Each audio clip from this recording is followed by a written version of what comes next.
How you doing? I'm good. How are you, Sean? Not bad. Welcome to the end of your day. Yeah. Is your day just starting? No. I just finished my other job. Nice. And then what I like to do is go and have some fun with Uber. This is a fun job for you. My fun job. Sound like a bad gig. No. What's your not so fun job? Well, I mean, it's not fun. I enjoy it, and folks are great too. I just relish this one here. This one. So the one I work at is just down the street from me here. Okay. I manage one of the warehouses in the south here. Oh, nice. Yeah. So that was also fun in a different way. Challenging in other ways as well too. Yeah, I could imagine for sure. You know, when you're in like leadership, sometimes it's like, oh, there's a lot more babysitting going on here. That's right. That's right. Yeah. The joys of it. What is the warehouse house like? What's the store? Oh, like what do we store or Or I guess- distribute or Yeah. deliver? So we service and supply like small restaurants, coffee shops, Oh, yeah. that kind of thing. Yeah. Cool. Now you're over here at Falk. Yes. Is that how you spell it? Falk or Yeah. pronounce it again? It's Falk built. Falk built. Yeah. And what do you guys do? I've always Ah. wondered when I pass by. I'm like, I have no idea what you do there. Yeah. So this is like my second day Okay. with them. Okay. I was hired out of. So I live in Kamloops, BC. That's where I grew up. And, oh no way. Seriously. Oh, okay. Up in cool. Sahali. In Sahali. Okay. In Sahali, yep. Yeah. We're Yeah. in Juniper Ridge. Juniper Ridge, up on the yeah. Okay. So I'm born and raised Calgary. Yeah. And so we've been in Kamloops for like I met my wife from Vancouver Island, and then my job took me to Kamloops. So we've been there for about 4 years now. Okay. Almost 5 maybe. Yeah. And so we've always toyed with the fact of moving, I guess for me, back to Calgary. I still have family in Calgary. So Yeah. we've got 2 kids. Yeah. Support for the kids is great, Yeah. especially if we want to go on like dates. Yeah. How old are the kids? So we have a 14-year-old daughter Okay. and a 5-year-old son. Got it. So yeah. So anyway, so Falk Built is. So I'll be running their health and safety program. Okay. And Falk Built basically is a digital component construction provider, manufacturer. So we deal a lot like in the medical industry, Yeah. retail, Okay. everything but residential. Got it. And essentially it's all digital component related products. So it's no like nothing is wood essentially. So Oh, okay. I'm still kind of learning, Yeah. but basically what it boils down to is Yeah. that say somebody wanted to build a hospital, Yeah. then they would come to us and they would say, hey, we want to use your product, and then our design team Mhm. has a program where they can like virtually design it, go through it with the client, and then at the headquarters there, we manufacture all of the components, the pieces that it takes to build Yeah. that project, but Yeah. it's all made out of steel. Oh wow. Okay. And it's like powder coated, Yeah. and it's all to the millisecond sort of thing, Yeah. Like precision. packaged up and then Yeah. sent out. So it's basically like it's all it's like putting together Lego pieces. Got it. So it's really easy to put up, Yeah. really easy to take down. Yeah. It eliminates. It costs a lot up front, but then you save a lot on installation, issues during construction, things like that, right? Yeah. So yeah, so basically, we eliminate the drywallers, the mudders, the Yeah. tapers, Yeah. even the carpenters, right? Goodness. Like, it's Okay. a lot easier to train somebody to build Sure. that sort of product. That's amazing. I mean, it's quite a warehouse. It's massive. Well, and we've got 5 of them. Okay. So there's just one. That's just one. So that one is where we actually do the manufacturing of all the components when we have an order come in, sort of thing. Yeah. And then the rest of them is all storage. Oh, I So- see. And they go all over the world, like Yeah. all over the United States. Yeah. And the Asia, kind of Pacific areas. Sure. And Europe. Yeah. Yeah. Second day of work. Second day of work. How did you even come across this opportunity? Just by looking, or did they headhunt you, or? Just by looking, Yeah. honestly. Yeah. I was working, previous to this, I was still in the field of health and safety, but Yeah. in the mining industry. Okay. And so I kind of just said to my wife, I said, look, I'm totally down to move to Calgary. Yeah. She was super stoked about it. Yeah. But I don't think we should make the move unless I find this job sort of thing. So honestly, I just every like couple of weeks or so, Yeah. I just fire off resumes. Yeah. And then when I heard back from Falk, everything just kind of fell into place. Nice. So That's what made you move amazing. to Kamloops? Well, I came out here for my grad studies initially. That's about 15 years ago. Okay. And then after I finished that, I moved out to Saskatchewan, northern Saskatchewan, Oh, for wow, a few okay. years. That's a change. A beautiful one, though, unexpectedly. I was expecting that it was going to be flat, like for the most part. Right. I'll tell you, like my folks came to visit at some points, and when I took them on tours up north, we couldn't even tell if we were in BC or Saskatchewan. It was just, and I've never seen lakes as beautiful as they have there. Sean is just like, oh, man, pristine, amazing. Oh, like just. It is an undervalued province, isn't it? Yeah. I told them I'm gonna tell everyone. They're like, no, you're not. We're gonna keep this for ourselves. Nonetheless, I moved back here just because I kind of fell in love with Calgary. Actually, I love how much sky you guys have here. Yeah. I love the horizon. The horizon that has like the mountains on it. And I've known also for a long time. I mean, Kamloops is considered a city, yes. However, I like big cities. Yes. Well, and that's where I would have been happy in Kamloops, Yeah. but Yeah. my wife especially was. Yeah. It's she feels. I think she thinks Kamloops is a beautiful place. Yeah. But as far as living there goes, Yeah. she wants more options. Yes. My wife has a bit of a bougie side to her, Okay. so It's good to know, right? Good to know. She wants to experience the shopping and lots of variation of things to do. How long have you guys been married for? I've been married for a year and then Yeah. together for 7. Amazing. So we did everything backwards. We had 2 kids. Yeah. We bought a house and did all that, and then we decided to get married. Gotcha.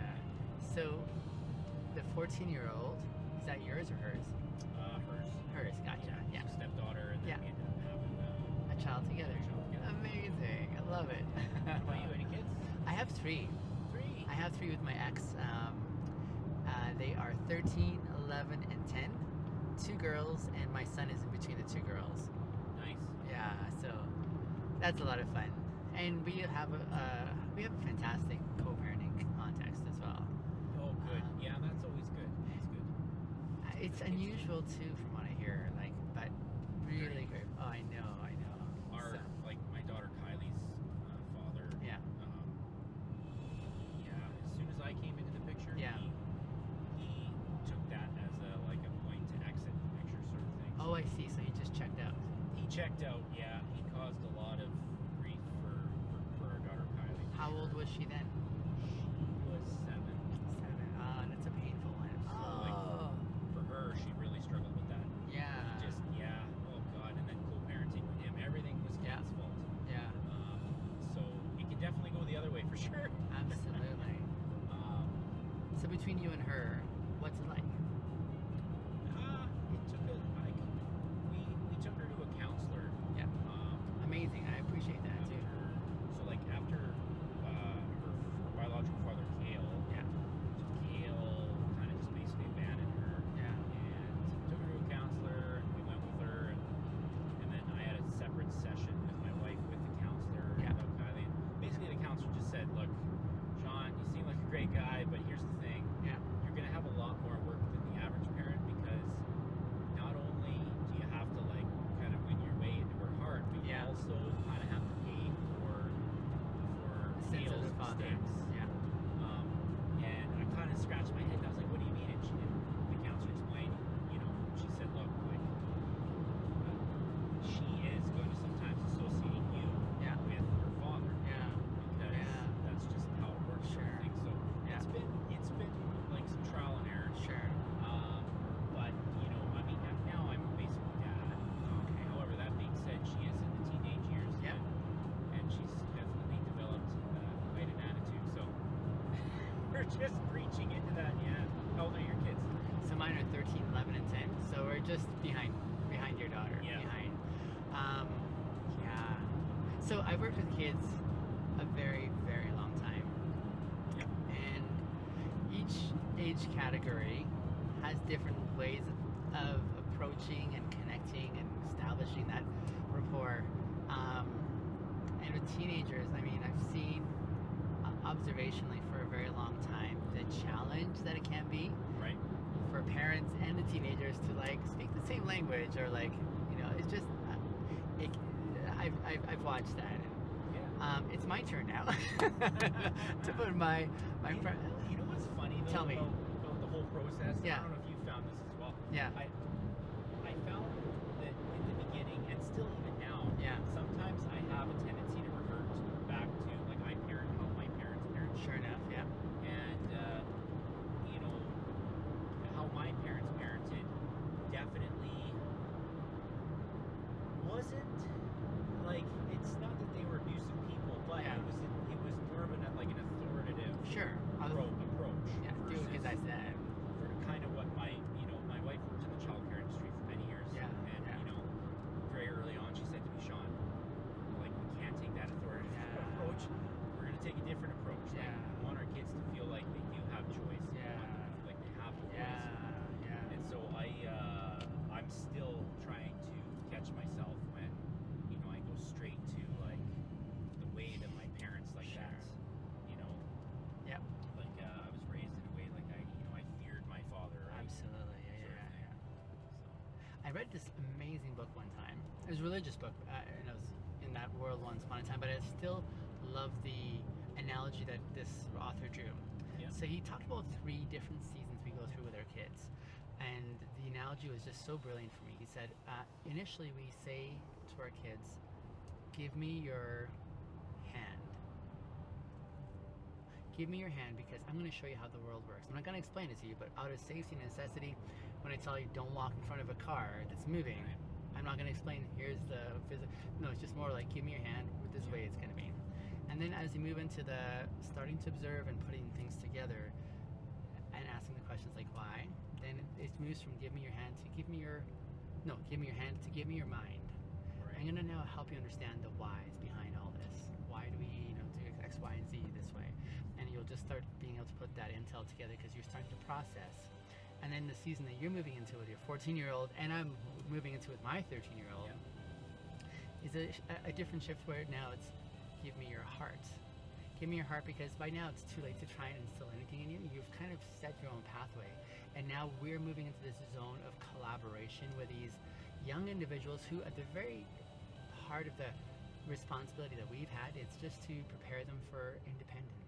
Right. To like engage this world independently, and now like in their teen years they're moving into that independence zone where they want to do a lot of things and sort things out, and it's a tough thing when you can see what they're walking into, and I thought that was a really helpful progression, right? Yeah. And I think in my context, I mean, I worked with all those age categories, but someone asked me once, what's your favorite age category to work with? And I had to think about that. Now, I love working with a whole range.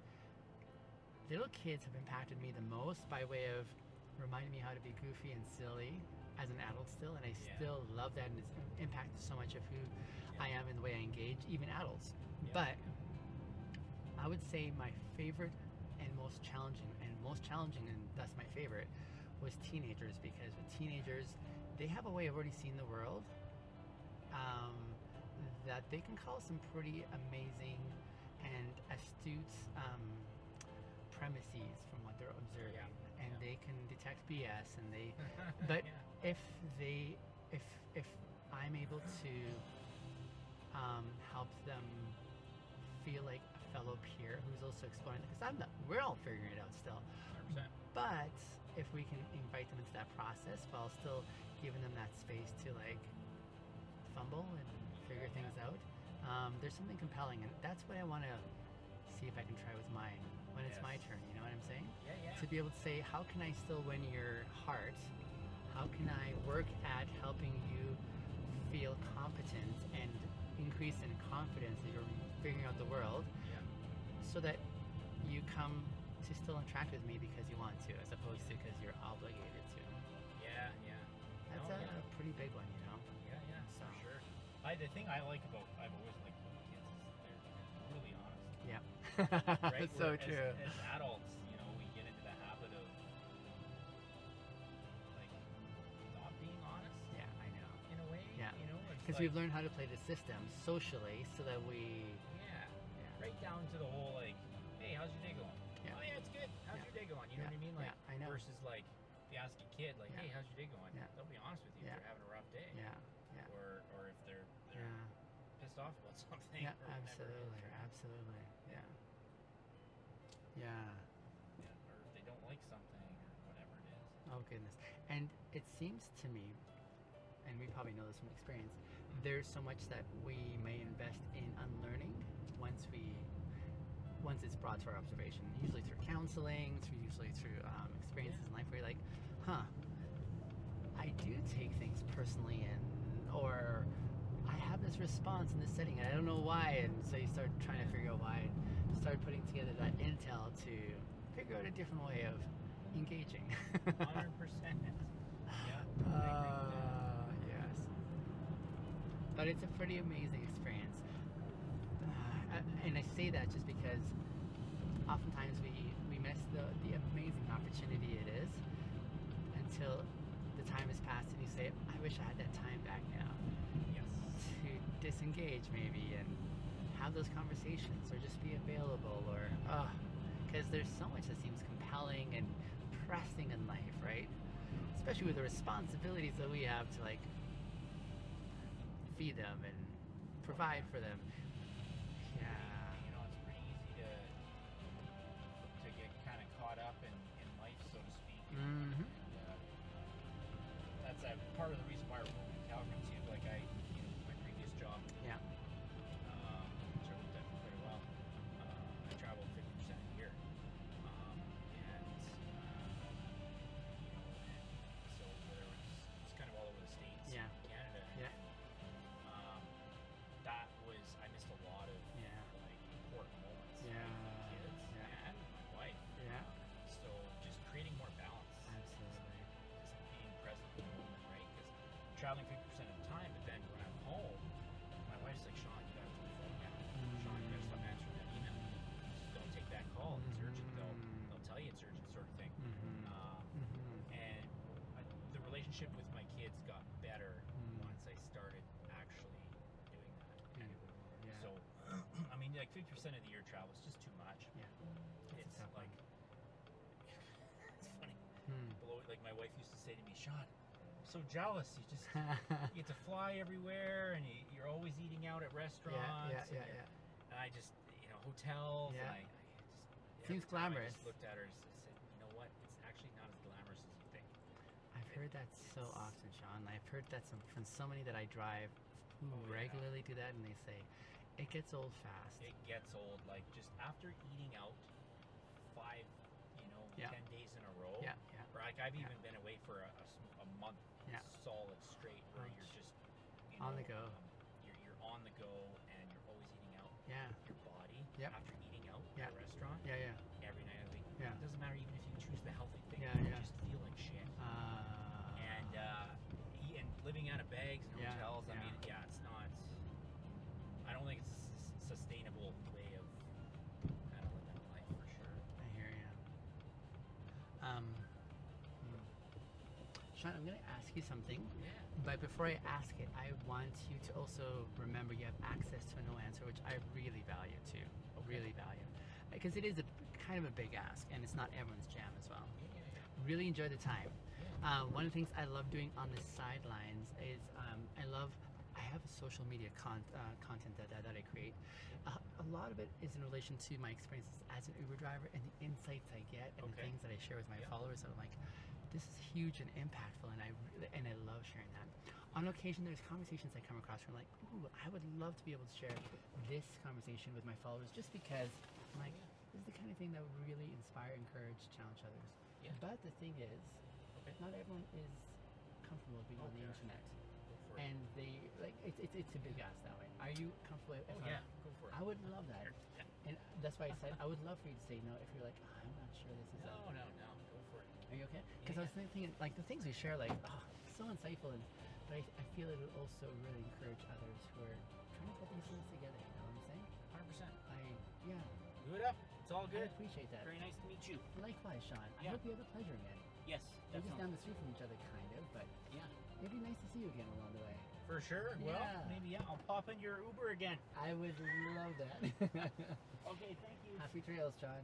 Okay, cheers. Bye.